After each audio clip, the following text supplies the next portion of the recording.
네, 한덕의 덕분에 돈 벌어볼 수 있는 시간입니다. MBN골드 최한덕 매니저 함께하겠습니다. 어서 오세요. 네, 안녕하십니까? 네, 안녕하십니까? 네. 오늘 오후 시장 여전히 코스닥이 좀 심하게 내리고 있습니다. 사실 SK하이닉스라던가 삼성전자 이런 반도체 대장주들이 버텨주기 때문에 어떻게 네. 보면은 그들 밑에 있는 중소형주들도 상승할 법도 한데 이상하게 그들은 다 밀리고 있거든요. 네. 오늘 코스닥이 왜 좀 크게 밀리고 있는지 현 시장에 대해서 파악을 해보도록 하죠. 오늘 최한덕 매니저가 주목하고 있는 체크포인트, 키워드는 바로 이것입니다. 강해진 호재와 새로운 악재라고 하는데 악재가 또 새로 생기면 이거 문제 아닙니까? 그러니까 새롭다고 할 건 없는데 이 악재도 어떻게 보면 좀 더 강해진 거라서 어쨌든 시장의 반등에 있어서 좀 강해지는 그 호재가 있고요. 악재가 있기 때문에 이 두 개를 좀 비교를 해보면서 과연 시장이 언제쯤 올라갈 수 있을까. 사실 오늘 같은 경우도 좀 기대했던 것보다 좀 빠지고 있기 때문에 아마 실망하신 분들이 꽤 많으신 것 같은데 저는 오히려 오늘도 기회라 좀 보고 있거든요. 호재와 악재를 한번 좀 보시기 바랍니다. 자, 먼저 내용을 좀 보시면은 어제 새로운 호재가 또 나온 겁니다. 어제 이제 미국의 이 구인구직 비율이 하락을 했다. 8월 노동보고서 나왔는데 이 구인구직 비율이요. 전달 1,123만 건에서 1,005만 건으로 한 달 대비해서 110만 건이 준 거거든요. 이게 코로나 팬데믹 이후 최대폭으로 하락을 했다고 합니다. 이 얘기는 고용 둔화가 되고 있다. 지난주 금요일까지만 하더라도 미증시는 빠지고 있었죠. 왜냐하면 강한 고용이 있었기 때문에 연준이 공격적인 금리 인상을 하는데 문제가 없다라고 했던 건데요. 그 고용이 지금 둔화가 되고 있는 겁니다. 그러니까는 어제 ISM 제조업지수가 둔화된 건 그다음에 또 이 고용이 둔화되고 있는 거에 있어서 연준이 역시 이 강한 금리 인상을 할 수 없겠구나라는 게 나와주고 있는 거고요. 어제 같은 경우는 이제 호주 같은 경우도 이제 빅스텝이 아닌 이 베이비 스텝을 가면서 어떻게 보면 다른 나라들 같은 경우도 금리 인상을 공격적으로 하지 않겠구나 이런 게 좀 나와주고 있는 겁니다. 그래서 이게 호재가 돼서 역시나 달러 인덱스가 빠지면서 올라갔던 거고요. 우리 시장도 아침에 이런 부분 반영됐던 거고요. 강해지는 비둘기. 우리가 매와 비둘기를 표현하고 있죠. 지금까지는 매가 상당히 강했었는데 어제 연준위원 2명의 내용을 좀 보게 되면은 연준의 핵심 인사 중 한 명인 존 윌리엄스 뉴욕 총재가 내년 인플레이션은 3%로 후퇴할 것이다. 지금 아직 8% 위에 있잖아요. 다음 주에 발표할 CPI가 8.1 정도 컨셉 나오고 있고요. 정말 잘 빠지면 7대까지 볼 수 있을 것 같은데 어쨌든 이 뉴욕 연은 총재가 내년 인플레를 3% 예상하면서 인플레가 확 빠질 것을 좀 예고하고 있고 그다음 메릴리 샌프란시스코 연은 총재 같은 경우는 미국 노동시장의 그 변동 일부가 마침내 진정되고 있다라고 표현하면서 어쨌든 이 공격적인 금리 인상이 안 될 수 있다는 것을 시사하고 있습니다. 그래서 비둘기가 강해지고 있다. 이 두 가지가 어떻게 보면 좀 새로운 호재인데 악재가 나와 있죠. 러시아 핵전쟁 가능성. 이게 사실 핵전쟁이라고 말하는 게 참 뭐 우스꽝스러워 보이긴 합니다. 말도 안 되게 느껴지죠. 다만 우리가 러시아가 우크라이나를 침공했을 때 와 지금 이런 시대에 나라가 침공을 한다? 상상도 못했었는데 실제로 했었죠. 지금 진행되고 있고요.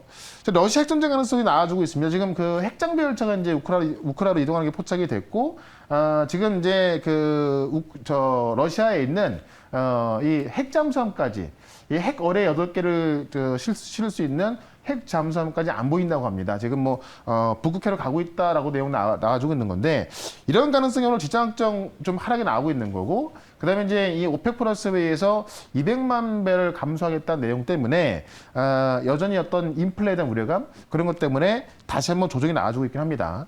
다만 이게 좀 강한 것 같은데요. 홍콩 증시 같은 경우는 5% 급등하고 있고요. 우리 같은 경우가 특히 좀 지정학적 이슈가 좀 강하죠. 특히나 최근에도 이제 그 북한도 미사일 발사하고 있고 지금 뭐 핵실험 지금 나오고 있다고 해서 그런 모습인데 어쨌든 중요한 건 뭐냐면 근본적인 악재가 아주 강력한 어떤 금리 인상이었는데요. 근본적인 악재가 좀 사라지고 있고 좀 감소하고 있기 때문에 저는 뭐 다음 주 초까지 그러니까 이 9월달 CPI가 발표되는 다음 주 초까지는 저는 지수적인 반등은 이어갈 거로 좀 보여집니다.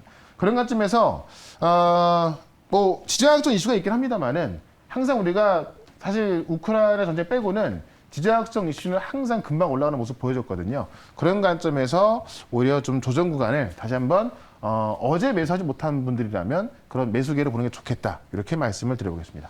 네, 지금 시장에서는 호재와 악재, 안심할 만한 사항과 함께 불안감을 증대시키는 상황들. 두 가지가 다 있기 때문에 정말 일희일비할 수밖에 없는 그런 시장이 어제 오늘 이어지고 있습니다. 그런 시장 안에서 저희는 어떤 종목을 매수했는지 기억하시는지요? 바로 어제 매수한 종목부터 리뷰해 볼까요? 네, 어제 매수한 거 다 급등하고 있는 건데 네. 일단 선익시스템 하나 좀 보도록 하겠습니다.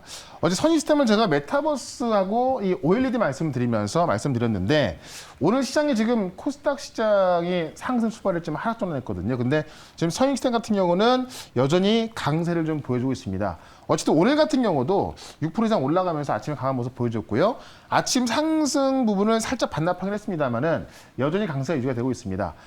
이미 중국에서 XR 기기를 지금 출시하고 있고요. 그다음 다음 주에 메타 플랫폼에서 XR 기기 나오고 그다음에 11월부터 애플에서 양산에 들어가기 때문에 이 올레도스의 핵심인 이 증작 장비를 공급하고 있는 선 시스템 계속해서 올라갈 가능성이 있다는 겁니다. 그러니까 지금 시장이 좀 어려운 상황인데 강력한 모멘텀을 보유한 종목들이 계속 급등하고 있습니다. 그래서 그런 모습에 있어서 역시 내용이 좋은 종목을 좀 보시면 될 것 같고요. 어제 같이 말씀드렸던 그린케미칼 한번 좀 보시면 어제 제가 이 자리에서 말씀드렸을 때 좀 많이 올라왔었기 때문에 매수를 좀 미루겠다. 원고를 보내야 되는 충분한 하락권에 있었는데 오늘 또 급등이 나오고 있습니다. 장중에 지금 25%까지 올라갔던 모습이었는데요. 역시나 이 그린케미칼 같은 경우도 지금 어제 말씀드렸던 이제 이 무음극재 때문에 어제도 급등 나왔고 오늘도 급등이 이어지고 있습니다. 결국 모멘텀이 확실하다 보니까는 시장 하락과는 무관하게 좀 이런 시세가 나와주고 있는 건데요. 어제 같은 경우는 좀 이 시간에 올라 있었기 때문에 매수가 좀 안 됐었지만은 오늘은 지금 충분히 아래에 있는 그런 종목을 좀 말씀드릴 거고요.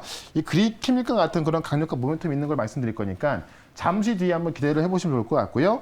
하나 더 보시면 유틸렉스 보시면 좋을 것 같은데 역시나 바이오 종목으로 말씀드렸던 종목인데 어제 상승 나왔고요. 오늘은 살짝 조정이 나와주고 있습니다. 다만 저는 하반기에 시장이 지금 이 자리에서 또 추가적인 급락만 나오지 않고 어느 정도의 받는 것만 나온다면은 결국 바이오 종목들이 시장을 주도할 가능성이 크다라고 항상 말씀드리고 있죠. 유틸렉스가 어제 저점 매수가 안 되신 분이라면은 오늘도 충분히 매수 구간까지 올라와 있는 거기 때문에 이런 종목들은 오히려 조정 나올 때 한번 좀 관심을 가져보자라고 말씀드리면서 오늘도 모멘텀이 확실한 종목을 말씀을 드려보도록 하겠습니다. 네, 모멘텀이 확실한 종목 두 가지를 소개해 드리겠습니다. 전에 이야기했던 그린케미칼 저희가 방송하기 전에 이미 좀 올라 있어서 너무 아쉽다라고 그렇죠. 했는데 아마 갖고 계신 분들은 목표가까지 충분히 가져갈 수 있지 않을까라고 이야기 드리겠고요. 그럼 오늘의 첫 번째 종목은 무엇일지 힌트부터 살펴보겠습니다. 네. 키워드 보실게요. 러시아 핵전쟁, 그 핵 잠수함 때문에 네. 또 오늘 우리 증시가 장 초반에 뒤섞였어요. 그러니까 제가 이 물음표를 3개 해놓은 게 네. 사실 핵전쟁 하면은 참 제가 볼 때는 핵전쟁 제가 말하면서도 참 우스워요. 말도 안 되는 거기 때문에.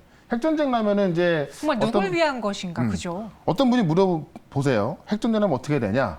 뭐 주식이고 뭐고 다 던지고 그냥 뭐 지하로 숨어야겠죠. 어쨌든 근데 이런 가능성이 나와주고 있기 때문에 우리 증시가 지금 지지학적 리스크가 나오고 있는 거고 그렇기 때문에 이만큼 강력한 모멘텀이 없을 것 같습니다. 오늘은 이제 주가가 좀 많이 안 올라가 있는 걸 말씀드릴 거니까 잠시 뒤에 한번 확인해 보시고요. 내용을 좀 먼저 볼게요. 핵 장비를 실은 열차가 우크라로 이동하고 있다. 포착이 되고 있다는 얘기죠. 그래서 지금 이 푸틴이 결국 선을 넘나라는 내용이 지금 이 기사 말고도 지금 뭐 굉장히 많이 나와 있고요. 요것 때문에 어쨌든 이 지정학적 이슈가 나오는 이유인데 내용을 좀 먼저 보겠습니다. 러시아가 지금 핵무기 사용 의지를 공개하고 있다. 어쨌든 러시아 중부 지역에서 우크라이나로 가는 그 열차가 공개가 됐는데 이게 보면은 좀 안심할 게 뭐냐면 친러시아 성향의 이 텔레그램 채널이 공개를 해서 이게 누군가 포착을 한 게 아니고요. 러시아가 일부러 좀 보여준 걸로 좀 보여집니다. 그래서 어떻게 보면 좀 엄포를 놓는 그런 것으로 좀 보여지고 있고요. 특히나 러시아에서 지금 그 포세이돈을 탑재한 러시아 잠수함, 이 대형 핵잠수함인데요. 120일 동안 수면 아래 있을 수 있고요. 이 포세이돈이라는 핵 어뢰를 8발을 실 수 있다고 합니다. 이 어뢰가 이제 도시 하나를 날릴 수 있는 그런 핵 어뢰인데 이게 지금 자치가 감춰졌기 때문에 어디로 가는지 모른다는 거죠. 지금 나토에서는 북극해를 향하고 있다고 하는 건데 이런 것 때문에 지금 어쨌든 이 전쟁 가능성이 나오고 있는 거고요. 미국에서는 여기 공개하고 있다는 겁니다. 자, 우크라이나는 핵 공격 대비해서 키우에 지금 대피소 설치했고요. 대피소를 설치하고 나서 지금 그 핵의 어떤 그 오염을 막을 수 있는 요오드와 칼륨 알약을 대피소에 지금 구비하고 있다고 합니다. 그래서 푸틴이 지난주 같은 경우에도 이 그 핵전쟁 허풍 아니다라고 이야기했고요. 지금 시장에서는 위력이 약한 전술핵을 쓸 가능성이 좀 대두가 되고 있거든요. 근데 아직까지는 백악관에서는 핵무기 사용 징후가 없다라고 해서 아직까지는 뭐 이 말이 믿을만합니다만은 근데 어쨌든 푸틴이 엄포를 놓기 위해서 이런 어떤 무기들을 지금 우크라이나 국경으로 가고 있고요. 우크라이나에 대비하고 있기 때문에 어떤 그 이런 증시에 있어서 우리가 관련주는 좀 살펴봐야 될 것 같고요. 이게 어쨌든 당분간은 좀 이런 일이 좀 이런 변동성이 좀 나오지 않을까 싶어요. 그런 관점에서 관련된 핵심 종목 하나 좀 말씀을 드려보도록 하겠습니다. 네. 이 핵 이야기와 함께 볼만한 종목은 방산일까 이렇게 일차원적으로 생각이 드는데 네. 어떤 종목인지 한번 보도록 하겠습니다. 한덕구 덕분에 오늘의 첫 번째 공략주는요. 바로 이 종목입니다. 신성홀딩스는요? 네. 일단 이제 그 요오드 관련주가 많이 급등했고요. 신성홀딩스 같은 경우는 곡물, 비료, 이 식품 관련주를 보시면 될 것 같은데 네. 결국 이제 우크라이나 전쟁으로 인해서 곡물값이 급등이 됐죠. 다시 한번 핵전쟁 또는 우크라이나 전에서 확전된다면은 다시 한번 모든 공급망이 좀 끊기면서 다시 곡물값이 급등할 수밖에 없다는 겁니다. 그래서 신성홀딩스 같은 경우는 식량 위기의 수혜주다라고 보면 될 것 같은데 신성홀딩스는 해외 생산업자로부터 곡물을 구매해서 국내에 들여와 가지고요 이 수입업자에게 판매하는 그런 유통을 좀 보여주고 있는 건데 수급 측면에서 안정적인 곡물을 받고 공급을 하기 때문에 수혜주로 알려지고 있습니다. 이 진입장벽 자체가 높다는 얘기인데요. 이게 해외 공급선 같은 경우는 보통 그 국가가 어떤 과점을 하고 있거나 어떤 거대 기업이 소유하고 있어서 실제로 그런 고객들을 확보하기가 쉽지가 않습니다. 그렇기 때문에 높은 진입장벽을 보유하고 있어서 이런 상황에서 확실한 고객을 갖고 있는 이런 기업들이 좀 수혜를 볼 수 있다라는 거고 바이든이 최근에 이 비만 억제와 기아 종식을 위한 식량 안보회를 직접 주재하면서 그에 대한 수혜주로 또 거론되기도 합니다. 그래서 지금 신송산업, 신송식품 같은 100% 자회사를 보유하고 있으면서 실제로 곡물 관련 급등주기도 하고요. 만약에 진짜 뭐 핵전쟁이 난다면 뭐 요오드 관련주도 가겠지만은 식품이라든가 이런 종목들이 결국 이 필수 소비재이기 때문에 이쪽의 종목들이 오히려 반사 이후로 올라갈 수가 있는 겁니다. 그런 관점에서 신성홀딩스를 좀 보도록 하고요. 차트를 한번 보겠습니다. 어제 제가 그린케미칼을 말씀드렸을 때 이미 올라와 있었기 때문에 접근하기 힘들었지만은 신성홀딩스 같은 경우는 이미 충분한 하락이 나와 있었고요.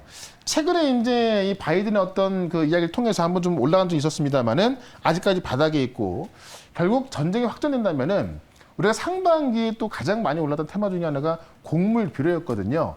지금 다시 한번 곡물 비료 이런 것들이 공급이 끊기고 있고 우크라이나에서 또 재확전된다고 한다면은 결국 곡물 수출이 상당히 안 되는 부분이 있기 때문에 그런 관점에서 이 신성홀딩스를 좀 접근하면 좋겠다. 뭐 충분히 지금 주가가 좀 그 바닥에 있기 때문에 편하게 접근하시면 될 것 같고 목표가는 일단 단기적으로 10,000원까지 좀 말씀을 좀 드려보고요. 손절가는 8,200원 대응을 해보도록 하겠습니다. 네, 단기적인 목표 주가는 10,000원, 그리고 순저가는 8,200원 제시해 드렸습니다. 이렇게 첫 번째 종목은 신성홀딩스였고요. 두 번째 한덕의 덕분에 종목은 어느 섹터에서 나올까요? 키워드부터 보도록 하죠. 삼성의 로봇 기업 인수 이야기. 이 로봇에 정말 많은 대기업들이 뛰어들고 있잖아요. 네. 어제까지만 하더라도 삼성이 인수할 수 있는 게 ARM이었거든요. 네. 근데 ARM 같은 경우는 사실상 인수 가능하지 않다라고 이야기 나오고 있고 그 대신에 로봇이나 인공지능 기업들이 나와주고 있는 건데 내용을 좀 먼저 보겠습니다. 손정희가 들고 온 어떤 그 기업들, 그러니까 삼성의 인수 합병시킬 수 있는 기업들이 과연 ARM뿐일까라는 건데 지금 비전 펀드에서 투자하고 있는 기업이요. 로봇부터 AI까지 굉장히 많이 있습니다. 그래서 이 ARM은 지금 사실상 뭐 단독 인수도 불가능하고 또 컨소시엄 구성하는 것도 사실상 좀 시간도 많이 걸릴 것 같고 뭐 협업 가능성만 나와주는 순이라서 이 ARM 인수 가능성은 지금 뭐 물 건너 갔다라고 얘기 나오고 있는 건데요. 내용 좀 먼저 보겠습니다. 일단은 삼성에서 ARM 인수할 때 워낙 비싸기 때문에 굳이 그 가격 주고 인수할 수 있을까라는 의문점이 좀 많이 나오고 있어서 어쨌든 이 ARM 같은 경우는 일단 좀 약간은 물 건너간 상황이고 비전 펀드의 투자 목록에 삼성이 미래 사업으로 지금까지 이제 꼽아왔던 로봇이나 이 AI가 다수 포함되어 있는 겁니다. 그래서 소프트뱅크가 다수의 로봇 기업과 이 인공지능 기업을 보유하고 있다는 건데 실제로 그 지난주에 테슬라가 그 옵티머스를 공개하지 않았습니까? 근데 옵티머스를 보고 시장에서는 옵티머스보다는 보스턴 다이내믹스의 아틀란스가 훨씬 더 좋다라고 평가했는데 바로 그 보스턴 다이내믹스 같은 경우도 현대차가 비전 펀드로부터 인수한 겁니다.